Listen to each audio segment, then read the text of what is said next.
These are swimming headphones, and at first glance, they seem like they should be impossible. They're headphones that don't even go in your ears. In fact, you wear a regular earplug to plug your ears. Then you can swim with these, you can run with them, you can do basically anything with these headphones, and they very interestingly work using a unique mechanism. But you might wonder, why do they even exist? Well, many people listen to music when they run or lift or bike, and when you swim, you actually can't wear Bluetooth earbuds. Even the most waterproof Bluetooth earbuds you have can't be used for swimming. Why is that?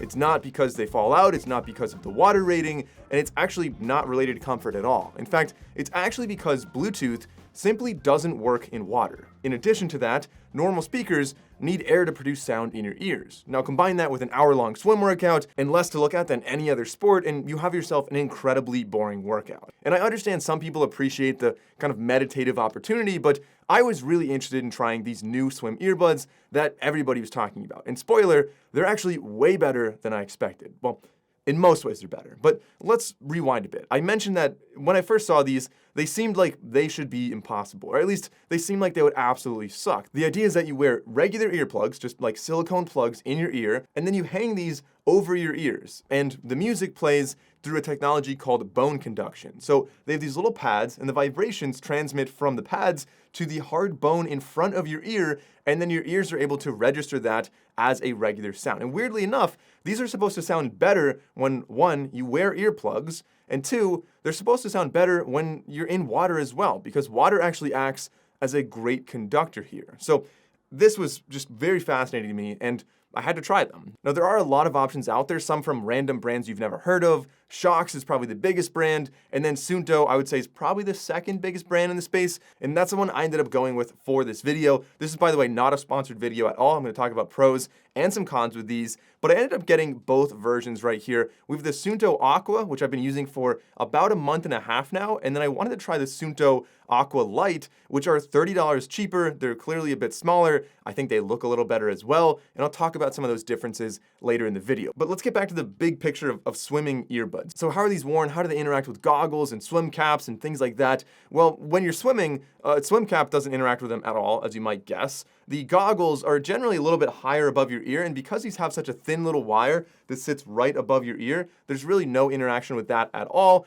And I find that when you're swimming, you think that something on your ears like this would move around, it would fall off, it would kind of just be displaced, and it very interestingly doesn't move like at all. Like, they work very well, and there's a very wide sweet spot of where they're able to play music. As long as they have some contact with this kind of wide range of area on the side of your cheek there, you're able to hear the music very, very well. And the controls work like this. You have a button on the front right, so maybe if you're like in between laps, you can quickly tap that. If you want to skip a song, you can double tap, you can triple tap, single tap's gonna be play and pause.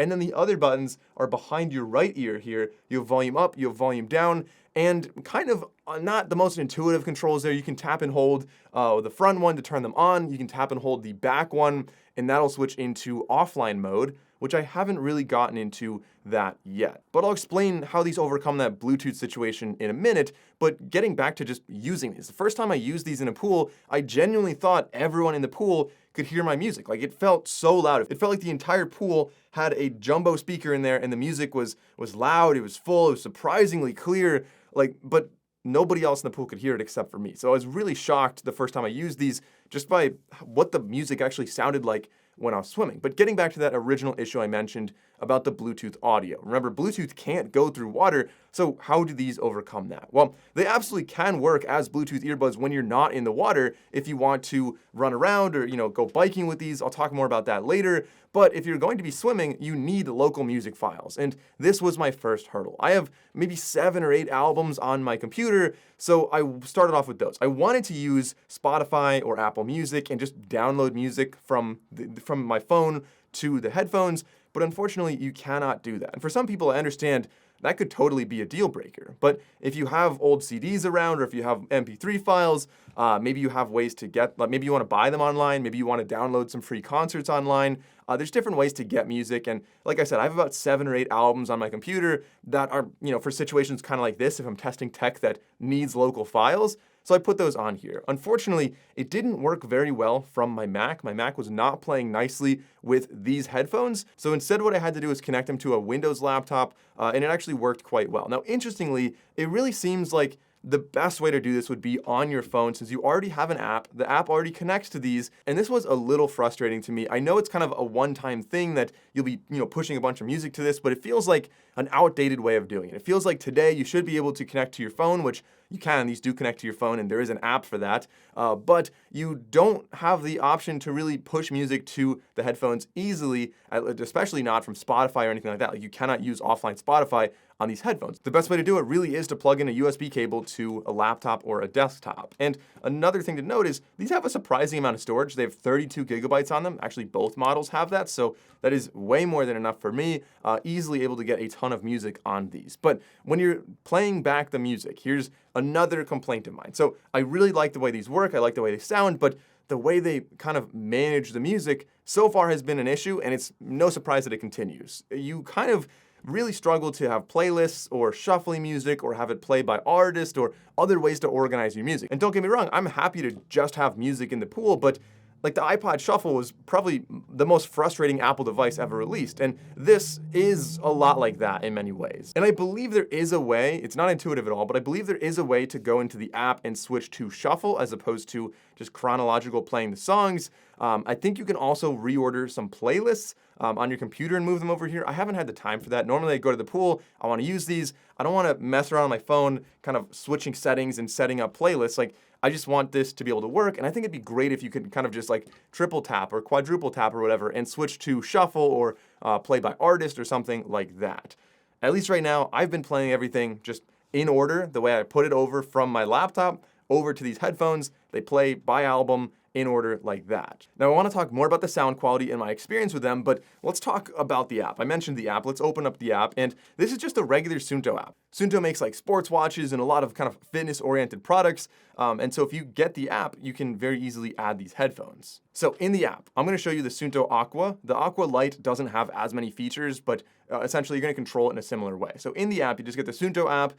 You can connect like watches and other things, but looking at these headphones, if you tap on the top right, the little headphone icon, it'll connect to them, and then you have a lot of options here. So we do have like dual device connection. So if you want to use multi-point, you can have like you can have Bluetooth playback from a laptop or from a phone. We have different sound modes here. So when you're outside, if you're running, you might have outdoor on. Normal is going to be a little more balanced, and underwater sounds very, very different. If you're not in the water, it sounds incredibly like weird and muted and flat, and like it just doesn't sound right. But as soon as you get in water, it weirdly sounds a lot better. We also have music source here. You are able to toggle this, very importantly, when you don't have your phone with you, because I don't bring my phone to the edge of a pool when I go swimming. But just by tapping and holding the either minus button or the back button on the Aquas, and if you tap and hold that, it'll switch over to offline music mode. You can also customize the buttons. So the app actually does give you a lot of options in here. As far as headphones go, I think this is a pretty solid app so far. There's a neck fatigue alert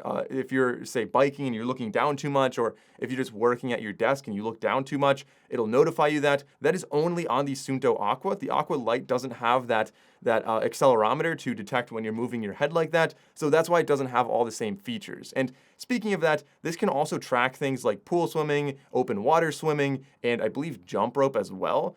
You can see jump rope, jump assessments down on the bottom. It'll like do things with like your jumping kind of technique, stuff like that. Same thing with swimming, they're supposed to detect technique, but otherwise there's not a whole lot you can really do in here. Like I said, it would be great if there's an easy way to move files over from your phone to kind of manage the music on here and stuff like that, but no obvious or easy way to do that. If I go back, one other thing I want to mention with these that is interesting, it's kind of a cool extra feature that I didn't really expect from swimming headphones, and that is that these, like I said, have that sensor and are able to really do a lot in regards to tracking your swimming and your technique and stuff like that. So if you press both buttons at the same time, it'll start tracking. It'll switch over to like swimming mode. It'll start tracking. And if you look in the app right here, it'll tell you the time, the distance, the average pace. And I can tell you, I track it on my Garmin as well. I don't really trust this a ton, but the head angle and the breathing angles, I think those are actually going to be very valuable. If you turn your head out of the water too much, which I probably do, I'm very new to swimming. I started like 6 months ago, and it's very likely that that is something I should be working on. So maybe in future swims, I'll turn my head slightly less, I'll try to get better breathing, and I can track that using these headphones, and that's something that a watch otherwise would not be able to actually track. It also tells me how many breaths per minute I take. Again, very interesting. I could correlate that with strokes, but sometimes I breathe every 2, every 3, or every 4 strokes, and that changes. So that is the app. These are rated IP68, which is 5 meters for 2 hours, according to their website. I think nobody's gonna be swimming with their head 5 meters underwater, usually within the top couple inches of water, actually. And so, therefore, I would say you're probably okay. I mean, don't try it and break them and blame me, but you're probably okay for a little bit longer than 2 hours. 2 hours is way longer than I ever swim anyway. Should, in my experience, and from everything I've read from other people who swim a lot with these as well, have no problem swimming longer distances as long as you're not like really diving down. But most people swimming freestyle are going to be within a couple inches of the surface of the water. And speaking of longer hours, the battery on these, actually both models, are 10 hours. Obviously, you're not probably swimming 10 hours straight, but these do, like, I'll charge them once every week or every other week maybe, depending on how much I swim. And very interestingly, the Suunto Aqua, not the Aqua Lite, have this interesting little charging thing. It's a lot like a Whoop strap, where you push a button on the bottom, it kind of clamps onto the side, and this acts as a little battery bank to give it an extra 2 charges. So I'll just keep this in my bag and I can charge it up, again, maybe like once a month. I'll charge up this little battery bank just by USB Type-C.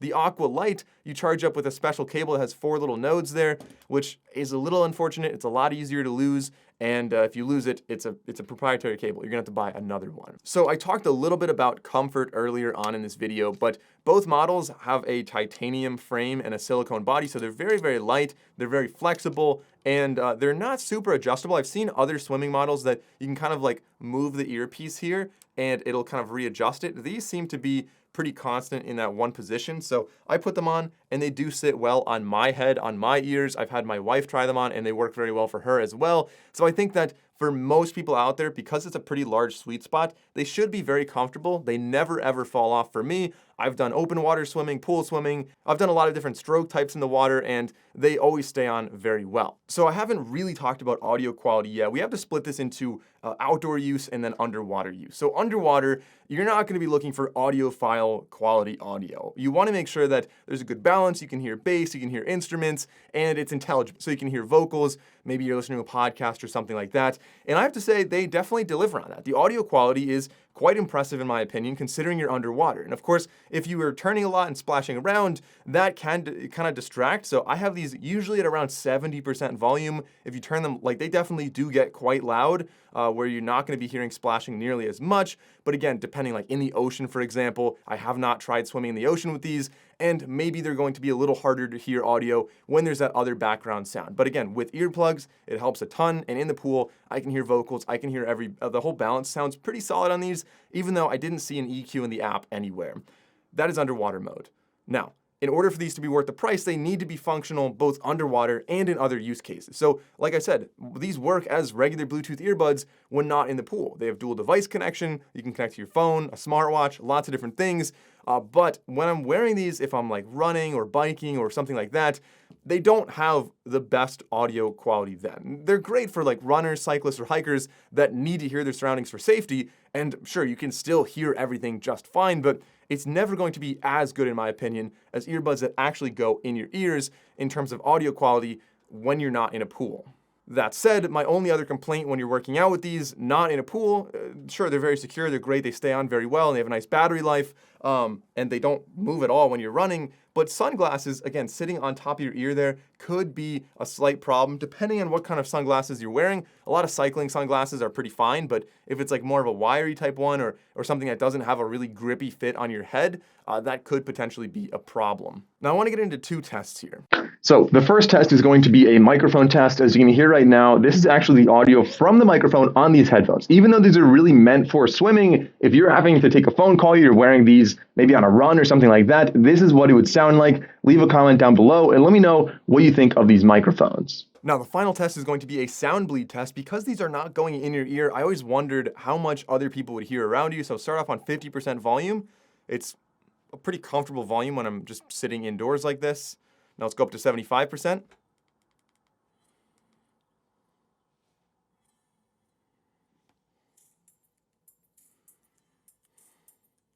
Now let's go up to 100%. It's going to be very loud for me. The microphone's, I don't know, maybe like 12 inches away from me. Let's see if we can pick it up.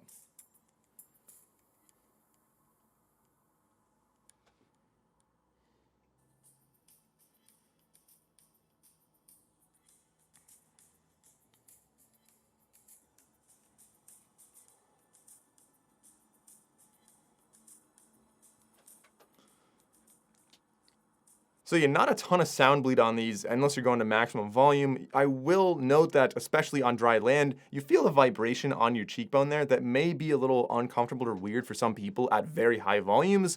So if you're cycling in a really loud space, like bikes can be loud sometimes, you may have high volume. That might be something that bothers you. Otherwise, are these headphones worth it? If you are swimming, these are absolutely worth it. I only started swimming about 6 months ago. Swimming's super boring in a pool, but this is something that can make it so much better, in my opinion. I think that anyone who does any amount of swimming would really appreciate something like this. If you care a lot about tracking your swims and you want to know, like, head movement, stuff like that, maybe the extra $30 is worth it. But I think for a lot of people, just having music in the pool, especially if you're tracking with a watch already, might be very valuable. And the Suunto Aqua Lite would probably be my main recommendation. Just save the extra $30, get the lighter, smaller ones.